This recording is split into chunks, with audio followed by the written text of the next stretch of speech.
Nah, ini adalah motivasi yang mana akan membuahkan hasil bagi antum.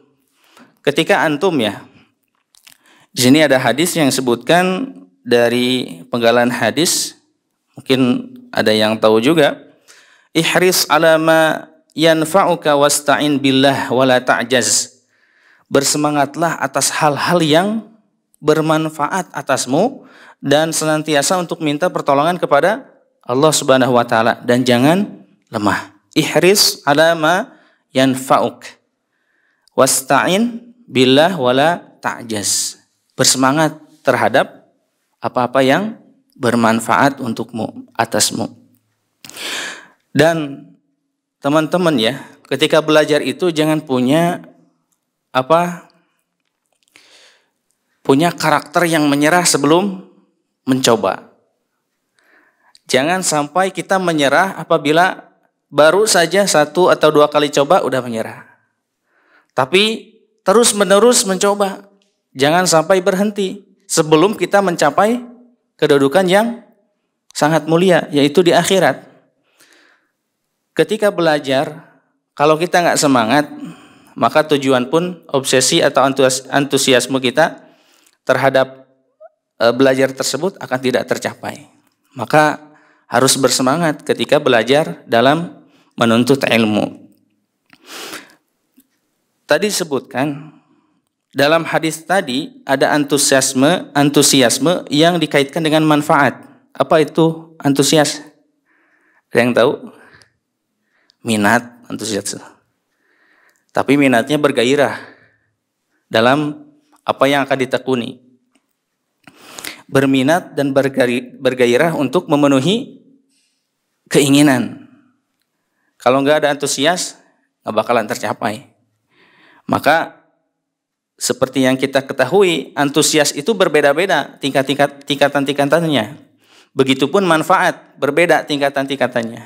Ada yang mungkin sedang menghafal 1 hari nggak dapat 1 halaman, 1 hari ya. Ada yang menghafal 1 pekan belum dapat sama sekali surah An-Naba. Ada yang mungkin 1 hari nggak dapat 1 makro saja. Ya, itu antusias kita bertingkat-tingkat dengan kemampuan yang terbatas yang kita miliki. Maka berbeda-beda kemampuan antara satu sama lain. Ada yang mungkin ngafalnya dalam sekejap langsung hafal itu, Masya Allah ya. Sebulan juga langsung 30 juz, langsung sekejap gitu ya. Kenapa Allah menciptakan langit dan bumi dalam waktu, bisa saja ya Allah menciptakan langit dan bumi itu sekejap mata. Tapi Allah takdirkan menciptakan langit dan bumi selama 6 hari. Ada kan? Kenapa? Karena semuanya ada proses. Termasuk antum ketika ngafal, antum ketika thalabul ilmi, menuntut ilmu, apapun yang dipelajarinya, maka itu ada prosesnya. Ketika kita ingin mencapai tujuan yang akan kita capai, termasuk ilmu. Jangan semangat kita tidak stabil, harus stabil. Jangan naik turun, beda dengan yang stabil dengan naik turun. Naik turun itu biasanya kurang pencapaian. Bisa saja tercapai, tapi kurang lebih cepat daripada orang yang stabil semangatnya. Umpamanya, saya supaya nanti bisa tasmi 15 atau 20 atau 30 ya, saya akan usahakan sehari 5 juz tanpa saya kurangi setiap hari. Terus berkesinambungan tiap hari, bahkan hari Ahad pun difokuskan untuk murojaah. Kalau ada hafalan yang sudah dihafal, termasuk kalau yang sudah hafal, fokus terus ya. Stabil dan harus cari waktu. Para penuntut ilmu itu pelit terhadap waktunya. Jadi kalau udah 2 jam di pagi hari, udah fokus 2 jam. Kalau ada setengah jam di jam 9 atau setengah 9, ada setengah jam yang harus kita manfaatkan, fokuskan terhadap apa yang harus kita capai, apa yang sudah diprogramkan atau yang sudah direncanakan oleh kita. Termasuk murojaah sehari 5 juz, dibagi waktunya, pagi, siang, sore, dan malam. Bagaimanapun caranya itu harus ditetapkan terus. Umpamanya kalau futur, biasanya ada goyah ya. termasuk hafalan pun tergoyahkan ya. Banyak godaan. Biasanya para penuntut ilmu itu karakternya dia saking mendalaminya ilmu yang dia dalami, termasuk ngafal ya, bahkan dia sampai lupa makan loh. Itu emang sunatullah zaman dulu, orang-orang terdahulu, para ulama sampai lupa makan. Bahkan kesehariannya pun dibiasakan untuk berpuasa. Karena biar fokus terhadap apa yang akan dikerjakan. Gitu teman-teman. Jadi ciri-ciri orang yang antusias terhadap ilmu itu apa? Dia pelit terhadap waktunya. Jika ada hal-hal yang melalaikan baginya, maka dia telak, maka betul-betul menolaknya terhadap kelalaian yang akan dihadapinya. Jadi teman-teman, pertama yang harus kita niatkan dan harus menjadi motivasi adalah semangat dulu. Dalam mengerti atau enggak, ikut dulu hadir. Standby di depan. Bawa buku, bawa catatan. Ngerti atau enggak, itu terserah Allah. Bisa jadi Allah dengan kita antusias lebih awal, datang lebih awal, terus hadir lebih awal, bawa buku, bawa catatan, meskipun tidak ngerti, Allah bisa jadi fahamkan terhadap apa yang kita pelajari. Sebagaimana di sini jalan ilmu itu bukan jalan yang bertabur bunga. Bukan hal pun jalan yang terhamparnya permadani. Jadi jalan ilmu itu jalan yang memang mensusahkan, bukan indah. Tempatnya bukan tempatnya lalai, bukan tempatnya malas-malasan, tapi tempatnya susah payah. Dalam hadis disebutkan, dalam ungkapan ulama hadis disebutkan, belajar ilmu hadis, ya, termasuk ilmu yang secara umum, itu adalah barang dagangan orang-orang bangkrut. Bukan orang-orang terdahulu, para ulama rela menghabiskan hartanya untuk menuntut ilmu, mencari hadis, mengunjungi guru gitu ya. Sampai Imam Al-Bukhari itu beberapa guru, bahkan puluhan, bahkan bisa jadi ratusan gurunya. Dapat hadis dari siapa? Dia dapat dari siapa? Terus aja ditelusuri. Sampai akhirnya masih ada orang yang dekat dengan para sahabat tabi'in. Taib. Biasanya orang yang belajar ilmu agama itu identik dengan kesederhanaan. Dan memang menjadi khas para penuntut ilmu dari zaman dulu sampai sekarang. Jika ada orang yang meniti jalan ilmu namun dipenuhi dengan kemewahan, maka bisa jadi ilmunya tidak berkah. Atau dia telah melacurkan ilmunya terhadap atau menukar dengan dunia. Berbeda ketika sudah berada di tengah masyarakat yang mencintai ilmu, maka kondisinya akan berbeda. Antum ya, terlebih belajar di sini, atau mungkin saya doakan untuk teman-teman bisa belajar di kotanya Nabi ya. Di situ pusatnya para penuntut ilmu, pusatnya para ulama. Kita berdoa mudah-mudahan kita bisa berkunjung, minimal berkunjung lah, ataupun lebihnya kita bisa belajar di sana. Mudah-mudahan. Orang yang berada di Madinah itu biasanya ketika terlihat ada seseorang yang pintar itu tidak jadi membanggakan. Karena sudah lumrah. Masa sih kuliah di Madinah nggak pintar? Tidak mendalami ilmu gitu ya. Sebaliknya, ketika ada seseorang yang dalam tanda kutip bodoh ya, ketika belajar di Madinah, nah itu sangat memalukan banget. Berbeda tadi ya, yang pintar tidak membanggakan, yang bodoh sangat memalukan. Masa sih kuliah di sana harusnya langsung pintar gitu ya, banyak ilmunya, banyak gurunya, tapi datang ke kampung halaman kok nggak bisa sholat gitu ya, kok nggak bisa hukum ini nggak tahu gitu ya. Maka sebagai calon ulama nih, teman-teman harus sering ya dalam menuntut ilmu itu belajar tawadu. Bahkan bisa jadi ketika kita punya ilmunya, orang lain melihat kita kayak nggak punya ilmu, padahal dalam diri kita ada ilmunya gitu ya. Nah, tadi disebutkan berbeda dengan obsesi yang mewah ya. Kalau obsesinya mewah itu maksudnya apa? Obsesi kita akhirat. Maka ketika orang-orang yang obsesinya mewah yaitu akhirat bisa meniti jalan ilmu. Pasti dia dapat meniti jalan ilmu, dapat menuntut ilmunya. Adapun orang yang obsesinya dunia yang hanya mengenyangkan perut lapar, itu adalah obsesi yang rendah. Ada perkataan kaidah ya, al ilmu idza a'taituhu kalika a'taka ba'duhu. Sebesar apapun yang antum curahkan untuk ilmu, maka ilmu yang akan didapat hanya sebagian besar saja, sebagian kecil saja. Nah, yang lebih berat ya, antum itu yang tadi saya sampaikan, masa sih belajar di Makdis? Nah, nanti gitu. Pulang ke rumah tuh pasti ada pertanyaan seperti itu. Kalau terlihat diri kita tidak mendapatkan ilmu yang kita dapat di pesantren.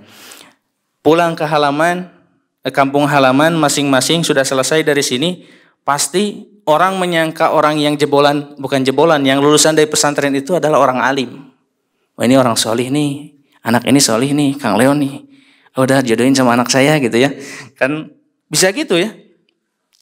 Karena mungkin terlihat sholatnya berjamaah on time terus di masjid, terus sering azan juga. Ini orang-orang masyarakat itu melihat kita itu adalah orang alim. Dan kenyataannya bukan demikian. Takutnya seperti itu. Maka solusinya apa? Antum tekuni, antum manfaatkan apa yang ada di dalam tempat belajar antum.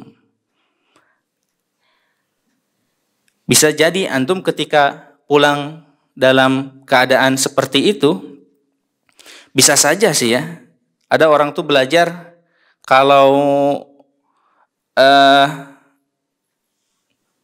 orang tersebut hanya capaiannya dunia, maka dia bisa jadi membeli ijazah saja. Kuliah di Madinah, bertalaki dengan guru, padahal belum lulus, belum dinyatakan dapat sanad atau dinyatakan ini telah jadi doktor, tapi dia beli apa? Ijazah dengan harga yang murah gitu ya. Maka bisa ada seperti itu. Hasil talaki dengan guru tapi dapat sanad dengan cara membeli. Kan orang menyangka, wah ini udah sanadnya tertinggi, tapi dalam cara membeli. Maka hati-hati teman-teman. Bisa jadi ya, ketika kalau antum gak bersemangat, capaian antum tidak tercapai, maka bisa jadi tulisan antum ketika lulus bisa dilihat bagus atau enggak. Ceramah antum bagus atau enggak ketika lulus nanti. Hafalan antum bagus atau enggak ketika lulus nanti. Dilihat saja hasilnya.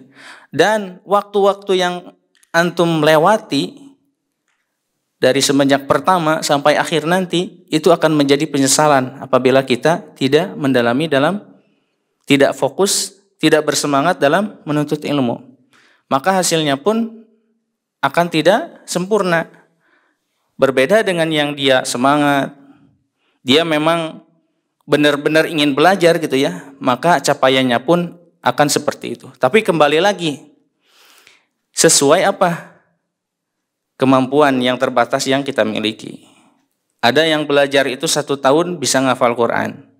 Bahkan ada yang bisa 1 bulan bisa hafal 30 juz. Tapi ada yang kemampuannya sebulan itu nggak dapat 1 juz. Tapi dapatnya cuman beberapa halaman. Mungkin prosesnya lebih panjang daripada orang yang lebih tekun ya. Jadi tetap semangat dalam mendalami ilmu. Jangan sampai kegiatan yang sedang didalami terus kita tidak semangat, maka hasilnya pun akan tidak tercapai. Kemudian ilmu itu bukan tentang apa? Bagaimana? Kaifa ya.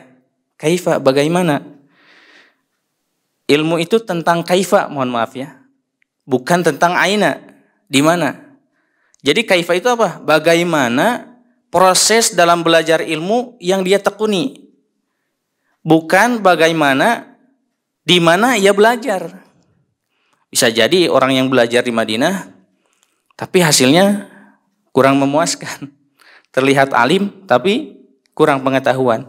Akan tetapi bisa jadi dia belajar di sini dengan cara dia mutalaah ya, sering membaca, mendalami ya, maka bisa jadi di sini pun berbeda dengan hasilnya atau kualitasnya dengan orang-orang yang di luar sana.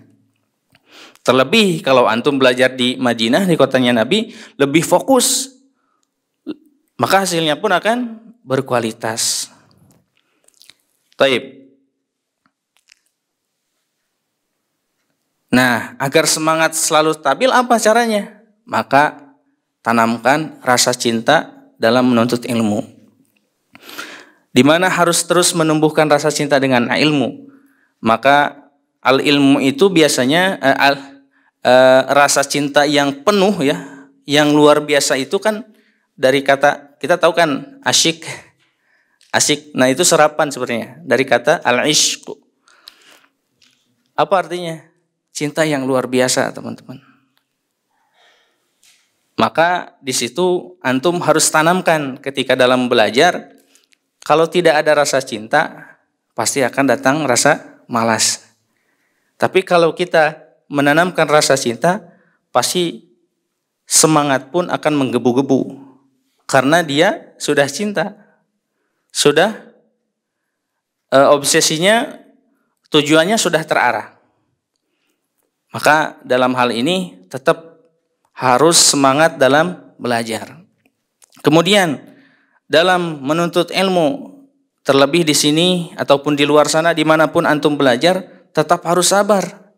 Sabar apa? Harus sabar dari keterbatasan yang antum miliki. Yang tadi sebutkan bisa ngapal segini, ada yang bisa lebih cepat, ada yang tidak. Ada yang bisa lebih ngafalnya cepat, ada yang tidak. Ada yang seharinya baca bukunya hanya beberapa halaman, hanya setengah jam, ada yang bisa 2 jam dalam sehari. Itu lebih bagus ya, teman-teman.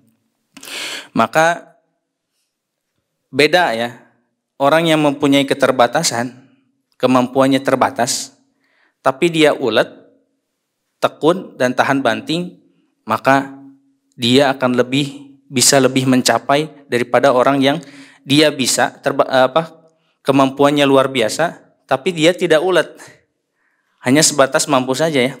Padahal Allah sudah berikan kemampuan yang sangat luar biasa, tapi dia tidak ulet, tidak rajin, dan tidak tahan banting, maka hasilnya pun akan berbeda dengan orang yang mempunyai keterbatasan, tapi dia ulet, tekun, rajin, dan tahan banting. Dan itu akan menjadikan tolak ukur menjadi orang yang sukses. Baik di mana? Di dunia maupun di akhirat. Dan Allah sangat bisa menciptakan tadi bumi dan langit dengan sekejap mata saja, bahkan lebih cepat dari kejapan mata. Tapi Allah berikan atau ciptakan langit dan bumi selama 6 hari. Itu adalah prosesnya ya. Kalau mempunyai kemampuan atau keterbatasan yang kurang, maka tanamkan dalam diri kita, aku harus ulet, aku harus rajin, aku harus tekun dan tahan banting. Itu modal utama ketika mempunyai keterbatasan. Dan selanjutnya dalam mempelajari ilmu itu? Pertama tadi semangat, kemudian sabar, dan terakhir adalah menggunakan semua sarana dan jalan dalam belajar. Pertama dengan cara apa? Pasti belajar ada guru ya. Sudah disediakan guru, maka tekun dalam bertalaki kepada guru. Tekun menanyakan masalah-masalah yang dihadapi atau terlihat dalam kehidupan kita. Tekun dalam memperbaiki bacaan kita. Terus bertalaki dalam pemahaman, termasuk ya. Terutama ini untuk apa? Untuk pondasi. Karena dulu sebelum ke sini belajar tahsin dulu. Pas datang ke sini agak mendingan lah, nggak terlalu berat. Berbeda yang ketika dia belum belajar datang ke sini berat pasti. Makanya di sini ada program daurah 3 bulan. Itu sebagai modal untuk pembiasaan supaya pas ketika ngafal tidak kaget.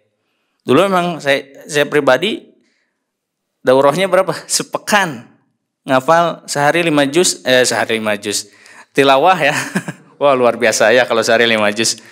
Sehari tilawah sampai 6 hari udah beres 30 juz. Tilawah, udah silakan ngafal. Hafal halaman ini, halaman ini, halaman ini. Kaget tuh. Berbeda dengan antum semua yang mengalami atau angkatan yang awal dari angkatan siapa? Kang Leon dan Kang Adit. Mereka kan baca dulu gitu tilawah selama sebulan, talaki 3 bulan gitu ya. Terus ilmu-ilmu yang lain dipelajari juga. Maka pas masuk ke dalam program takhusus itu tidak terlalu berat dan ada pembiasaan, jadi tidak terlalu berat. Maka sering-sering antum ya, kalau ada sarana yang ada disediakan dalam pesantren, ketika ada kajian itu kan sarana untuk apa? Menambah ilmu kan. Terlebih kalau Ustadz Saiful termasuk ya sering talaki, nah harus hadir. Itu penting banget buat pengetahuan nanti antum terjun di lapangan bersama masyarakat. Buat apa? Membangun pondasi. Kemudian untuk menggunakan sarana dan jalan yang digunakan dalam belajar itu dengan cara apa? Pertama tadi belajar, bertalaki kepada guru. Kedua qiraah dan mutolaah. Rajin membaca akan membuat seseorang akan berkembang dalam keilmuan. Jadi antum harus punya dalam sehari waktu untuk membaca. Minimal setengah jam lah. Mau baca matan, mau baca novel gitu ya, mau baca buku tentang nikah gitu ya. Ini yang deket-deket beres biasanya. Baca buku nikah, termasuk saya pribadi gitu dulu. Sebelum beres tuh udah baca buku nikah. Ya itu untuk pondasi, untuk pengetahuan antum ketika mau terjun juga di lapangan. Antum terjun pasti harus ada pendamping, harus ada yang mendukung juga. Tapi kalau mau sendiri ya nggak apa-apa, sendiri aja. Jangan memaksakan. Nah, jadi kebiasaan qiraah, membaca dan mutolaah, mengkaji apa yang dibacanya, itu akan menjadikan apa modal kita atau simpanan atau pondasi kita ketika kita terjun ke masyarakat juga. Pengetahuan kita kalau minim, ketika ditanya masyarakat ngahulang tahu Kang Leon? Apa? Bengong nggak tahu. Alhamdulillah. Tidak tahu apa-apa. Tapi memang kalau ketawaduan yang diajarkan oleh Imam Malik kalau nggak salah, ketika ditanya beberapa puluh pertanyaan, tapi hanya 3 pertanyaan yang beliau jawab. Itu menandakan ya memang kalau nggak tahu nggak harus dijawab gitu. Jangan sampai pertanyaan terus kita nggak tahu asal-asalan jawab, jangan. Tapi dengan pengetahuan yang kuat dan banyak. Kemudian sering-seringlah menggunakan fasilitas itu dengan cara apa? Berdiskusi. Talaki sudah, membaca sudah, kan otomatis kalau di antara 4 orang yang sudah baca buku, umpamanya buku 7 qiraat yang Ustadz buat, kita baca, umpamanya Kang Ferry baca halaman 8, 9, Kang Irfan baca halaman 10, 11, Kang Torik baca halaman 12, 13, Kang Leon baca 14, 15. Udah ada tuh modal, sudah baca, yuk diskusi apa yang dibahas dalam buku ini. Nah, saling sharing apa yang ada pembahasan di dalam apa yang sudah kita baca. Sering-sering supaya nanti ada jangan diceritakan ini mah. Ini menjerumus soalnya, jangan. Dulu sebelum ini ada cerita gitu, diskusi bertiga, Ustaz Rahmat, anak Kang Sihab. Pokoknya ada pembahasan sampai debat gitu ya. Wah, sering gitu. Bagus itu teh. Tapi selesai ada yang antum salah nih, antum gini. Tapi saling legowo terhadap apa yang disampaikan Ustadz itu apa? Saling menghargai atas pemahamannya masing-masing. Yang ini salah, disalahkan oleh kita, tapi saling legowo saja. Pendapat saya seperti ini, pendapat antum seperti itu, ya udah. Kita sama-sama legowo. Nah, itu saling bertukar faidah atau bertukar pikiran. Dan terakhir, harus cari permasalahan tentang ilmu. Buat progres masing-masing atau buat proyek pribadi. Gitu, teman-teman. Jadi menggunakan sarana itu di jalan untuk dalam belajar. Pertama, bertalaki kepada guru, sering-sering ikut kajian. Kemudian qiraah, sering-sering membaca juga. Kemudian diskusi atas permasalahan yang didapat. Dan cari permasalahan ilmu sebagai proyek atau proyek yang kita pribadi canangkan. Bertanyanya orang penuntut ilmu berbeda dengan orang yang awam. Kalau orang awam bertanya pasti segala ditanyakan karena mudah, instan tanyakan. Berbeda kalau orang yang menuntut ilmu yang dia semangat terus sabar dan menggunakan fasilitasnya, maka dia akan mencari permasalahan yang sulit sekali ditemukan. Pertanyaannya rumit gitu ya. Ditanyakan ke guru, orang yang mendengar pun ini pertanyaan apa gitu ya. Liar. Rumit. Bahkan guru pun yang lebih mumpuni bisa menjawab, adapun orang yang tidak bisa menjawab, ya pasti dengan pertanyaan yang rumit tidak akan bisa dijawab. Jangankan sendiri ya, oleh orang lain pun tidak dimengerti apa yang ditanyakan. Bukan hanya asal-asalan ya.